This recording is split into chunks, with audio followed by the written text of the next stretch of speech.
Live along Alabama Street near Lincoln, and if you take a look behind me, this stretch of road is about to be repaired today. In fact, they just finished towing a bunch of cars away as they are about to start construction. Now, the grand jury report made it clear San Diego roads need a lot of work. The city needs to shell out more money to fix them, and it needs to do a better job of planning for future repairs. So today, the council will be discussing this report, formally responding to it. I did have a chance to talk to Councilmember Kent Lee about it this morning, and here's what he told me.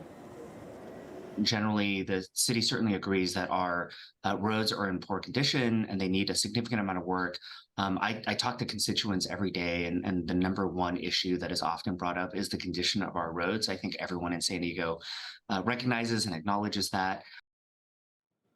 Now, the grand jury report found that since 2015, San Diego street maintenance needs have not been fully funded and that the overall condition of roads has declined. And as you heard Councilmember Lee say, the city doesn't dispute that. Councilmember Lee is head of the Transportation and Infrastructure Committee, and he says fixing roads is a priority. Now, he points out that Mayor Todd Gloria earmarked more than $140 million in this year's budget to make repairs, which is a historic amount. But the grand jury recommends the city go even further and pass a law which would commit San Diego to a minimum amount of annual funding from the general fund for road repairs, that is, until the overall condition of the city roads are good.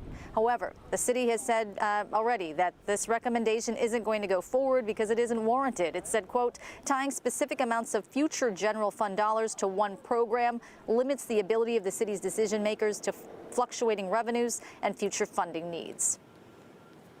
And it's not just a clear single amount that we would have every single year.